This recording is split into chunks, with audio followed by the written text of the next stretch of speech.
Hey everyone, thank you for joining me today. It's Tina from Tina Hoyce Art. If you haven't subscribed, please hit the subscribe button, like this page if you like my process, and we're going to get to it. Today I'm going to show you how I create my layers on my pages. So here we're going to start off first with gluing down pieces of collage bits, just whatever color you like. So I start layering them. We want to add some interest to the page, and this is how you go about it.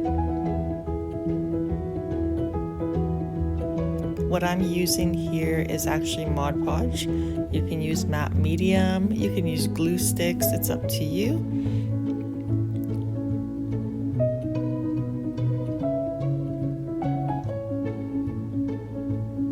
Now I also cut out an image from a magazine that I'm going to be gluing down. One note to take away is that any image I put down on paper, I usually clear coat it with clear gesso. So I coat it to protect it from any paint that will later may land on it, okay? So clear gesso or even a good top coat of matte medium or Mod Podge would work as well. Now here I'm applying paste that I made, so it would be like a molding paste, but I made it myself with starch and water and some white glue, so you can find that on Pinterest. That's where I found that, and I love it because it gives a great texture. So just randomly with my stencil, I'm going around the page and adding where I feel that next layer needs to be at, just to evolve the page a little bit. Now I'm grabbing my pencil and making some marks on the page. Now again, you can follow all these steps, you can follow some of these steps, it's up to you. Okay, you can skip the mark, you can skip the gesso. So now I'm adding some stamps for another dimension to the page. And I'm gonna go around everything now with gesso, just white gesso. That's gonna seal the page, protect it, and get it ready for my paint.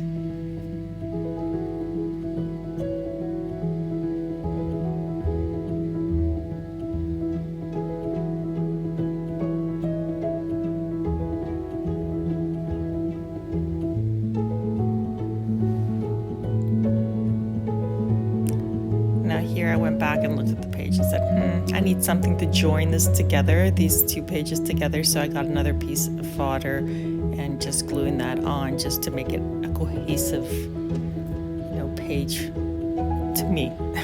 It didn't need to happen, but for me it needed to happen at that moment. I needed something there. So that's what I'm adding.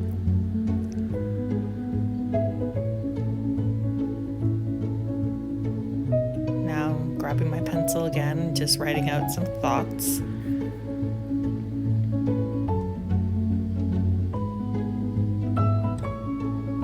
Again, you don't have to do this part. You can just continue on with the next step.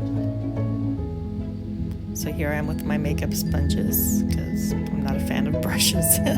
I'm not very good with them. So here we go, randomly applying my color. Again, I love the sponges because they're so soft. They make the paint, effect very soft.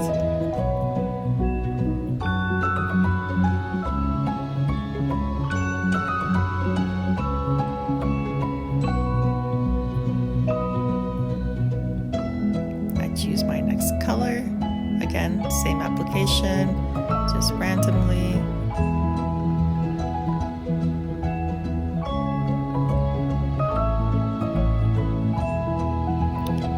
My favorite part. So grab any stencil you like, and it's not about the image that we're looking at here. We're gonna rub off that paint before drawing, okay?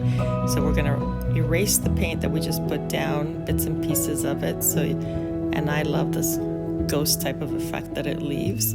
So I'm not looking at, in this piece, I'm not looking at, the image that I'm gonna leave with the stencil, rather than just the effect that I'm going to leave with the stencil. Do you see what I'm saying?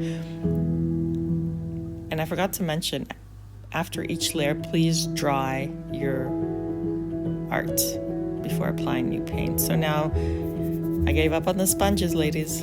It usually happens. And I'm just using my fingers to apply, one of my favorite colors, because it just makes paintings pop for me, is that fluorescent pink. And that's going to go in randomly again.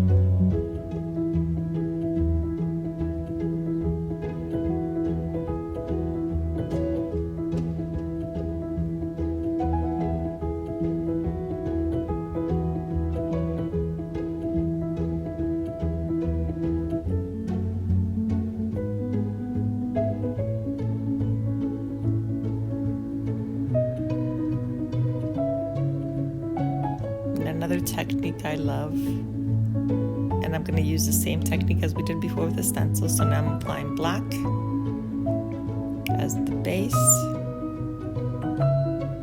and then with this stencil we will erase again, so we will have that negative print.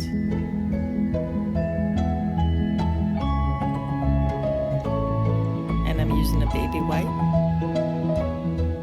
This one was a little too wet, so you're going to see me dabbing later on. I'm just taking the excess moisture off the page.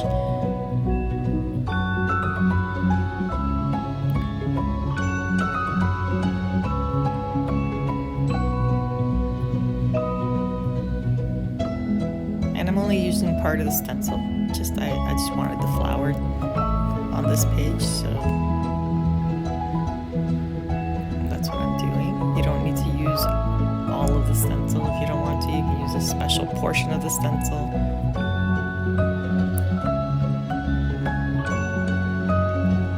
And again, you don't have to even use a stencil. You can grab a marker or different color paint and create doodles and create marks.